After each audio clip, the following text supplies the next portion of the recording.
Hi friends, చాలా టేస్ట్గా ఉండే మటన్ కర్రీ తయారు చేసే విధానం షేర్ చేయబోతున్నాను. తప్పకుండా ఒకసారి ఇలాగే ట్రై చేసి మీకు ఎలా ఉందనేది కామెంట్స్లో తెలియజేయండి. ఫ్యామిలీతో ఫ్రెండ్స్తో వీడియోని షేర్ చేస్తుండండి, వీడియో లైక్ చేస్తుండండి. హాయ్ ఫ్రెండ్స్, నమస్తే, welcome to Anu's kitchen. Mutton curry తయారు చేసుకోవడం నేను ఇక్కడ 500 గ్రామ్స్ మటన్ తీసుకున్నాను. దీంట్లో సాల్ట్ వేసేసుకొని 4 times వరకు కూడా బాగా క్లీన్ చేసి మటన్ కర్రీ అనేది కుక్కర్లో తయారు చేస్తున్నాను. మీరు 5 tablespoons అనేది ఆయిల్ యాడ్ చేస్తున్నాను. చికెన్కి అయితే ఆయిల్ బాగా తక్కువగా పడుతుందండి, మటన్కి అయితే కొద్దిగా ఎక్కువగా తీసుకోవాలి. ఇక్కడ ఆయిల్ బాగా కాయిపోయిన వెంటనే 2 యాలకులు, కొద్దిగా దాల్చిన చెక్క, 2 లవంగాలు ఇవన్నీ కూడా వేసేసుకోవాలి. 1 tablespoon ginger garlic paste add చేస్తున్నాను. పచ్చి స్మెల్ పోయే వరకు కూడా. ఈ సైజు ఆనియన్స్ ఒక 3 తీసుకున్నాము. చిన్న పీసెస్గా కట్ చేసినవి దీంట్లో వేస్తున్నాను. మంచి కలర్ వచ్చే వరకు కూడా వేయించుకోవాలండి. దీనిలో ఫస్ట్ కానీ వేయించుకునేటప్పుడు కానీ లేకపోతే మటన్ వేసిన వెంటనే కూడా సాల్ట్ అనేది యాడ్ చేయొద్దు. 3 పచ్చిమిర్చి చిన్నగా పీసెస్ కట్ చేసుకుని ఇవన్నీ కూడా వేయించుకోవాలి బాగా మంచి కలర్ వచ్చే వరకు.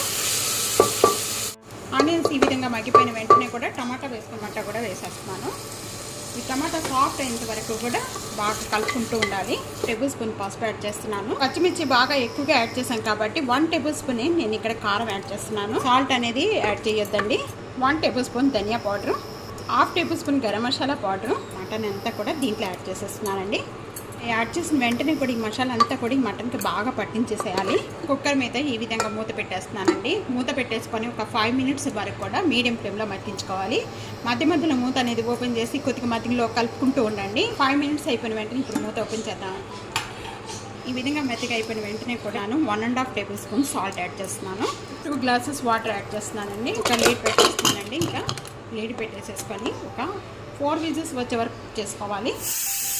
4 whistles వచ్చిన వెంటనే ఇంకా స్టవ్ బంద్ చేసేద్దామండి. వాటర్ అనేది ఎక్కువగా యాడ్ చేసుకోవద్దండి. వాటర్ చాలా తక్కువగా యాడ్ చేసుకోండి. కుక్కర్లో ఈ విధంగా ఉడికించుకుంటే అన్నిట్లోకి బాగుంటుంది. కొత్తిమీర వేసుకొని దించేసుకోండి. ఇంకా చాలా టేస్ట్గా ఉండే మటన్ కర్రీ రెడీ అయిపోయింది.